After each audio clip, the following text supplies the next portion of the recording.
Pep Guardiola won everything at Manchester City. 6 Premier League titles, treble, one of the greatest football teams ever assembled.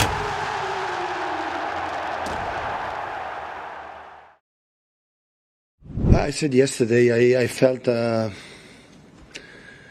should I should stay here, of course, because they want me for the obvious reasons, for the results. I would like to stay 2 more years, but I know the results are not good. I will not be 2 years.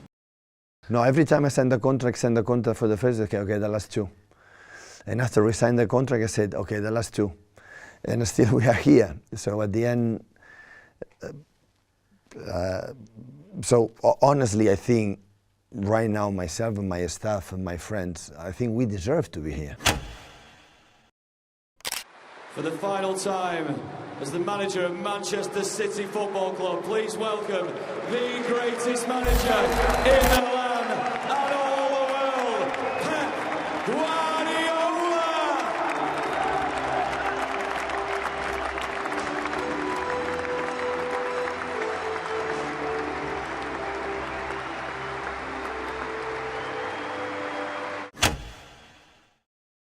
So why did he walk away? Because behind all the trophies, the pressure of holding Manchester City together was slowly destroying him. That was Pep Guardiola's reality for years at Manchester City, and after everything he achieved there, I think the pressure finally broke him. Because from the outside, Manchester City looked unstoppable. A perfect machine. Treble winners. Record breakers. One of the greatest teams English football has ever seen. But behind the scenes, the machine was slowly falling apart. Kevin De Bruyne, the heartbeat of Pep City, spent huge parts of the last 2 seasons injured. The player that made everything flow suddenly couldn't stay fit. Riyad Mahrez left, Ilkay Gundogan left, and came back looking nothing like the same player. The drop in Phil Foden's performance. Bernardo Silva looked like he wanted a new challenge almost every summer. Rodri, the Ballon d'Or winner, and his ACL injury. ACL and some meniscus, something. So next season will be here.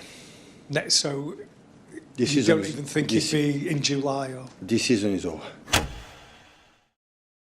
The core of the team that dominated England for years was aging all at once. That's the part nobody really talks about. People acted like City were supposed to keep winning forever, like football dynasties never decline, like rebuilding one of the greatest squads ever assembled is somehow easy. But Pep was actually rebuilding the squad, quietly. New players, new tactical ideas, constant adjustments trying to evolve the team before it collapsed completely. And that's what made the pressure so brutal, because most managers get time to rebuild. Pep Guardiola doesn't. At City, second place is failure. Reaching the Champions League semi-final is failure. 1 trophy instead of 3 is considered a disaster. And after winning the treble in 2023, the pressure somehow became even worse, because now the expectation wasn't just win. The expectation became win everything, every single season, forever. Pep Guardiola set the limit so high, and when City finally showed signs of decline, the reaction was immediate.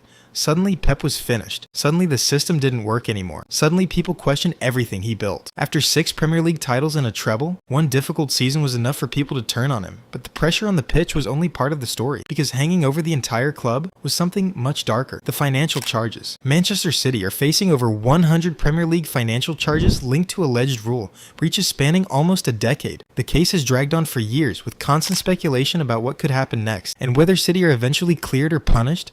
The uncertainty alone creates enormous pressure, because think about it. If the verdict goes badly for City, the consequences could completely change how this era is remembered. Titles questioned, records debated, an asterisk placed next to one of the most dominant football dynasties ever. Now, to be clear, nobody outside the club truly knows what Pep thinks about the situation privately, but it's hard to ignore the timing. After years of carrying impossible expectations, rebuilding an aging squad, dealing with constant scrutiny, and managing under the shadow of one of the biggest legal cases in football history, Pep Guardiola finally decided to walk away. And honestly, can you really blame him? Because before people talk about the difficult season, before they talk about the criticism, before they talk about the financial charges, let's remember what Pep Guardiola actually achieved. He didn't just win the Premier League, he won it 4 years in a row. 4 in the most competitive league in world football, a league where every season brings a new challenger, where managers get sacked after a few bad months, where staying on top is supposed to be impossible. Yet somehow, Pep made dominance look normal. Arsenal pushed him. Liverpool pushed him. The entire league spent years trying to figure out a way to stop Manchester City, and they still couldn't. 4 consecutive Premier League titles, something no manager had ever done before. The problem was that success became the expectation. The more he won, the less people appreciated it. What should have been viewed as one of the greatest achievements in football history became the minimum requirement. And maybe that's the cruelest part of all. Because when you're expected to be perfect every single season, even greatness starts to look ordinary. Because this wasn't just happening at Manchester City. This has been Pep Guardiola's entire career.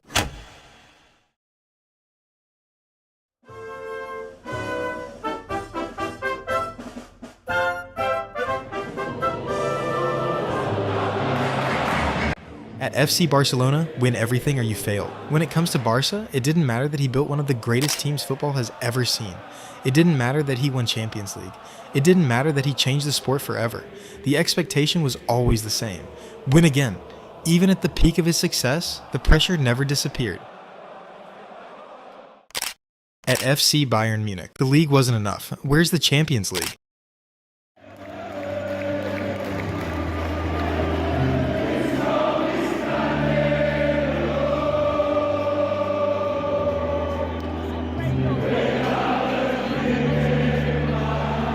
At Manchester City, 6 league titles and a treble, but why didn't you do it again? For 15 years, the expectations never stopped growing.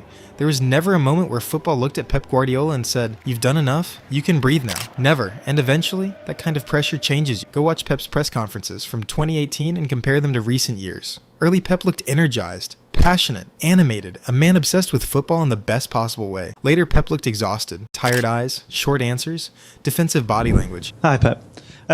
There were boos at the end from the fans. Can you understand that? Do you think your players deserve that, especially after everything you've achieved? The applause, of course, they're disappointed. Of course, we understand it.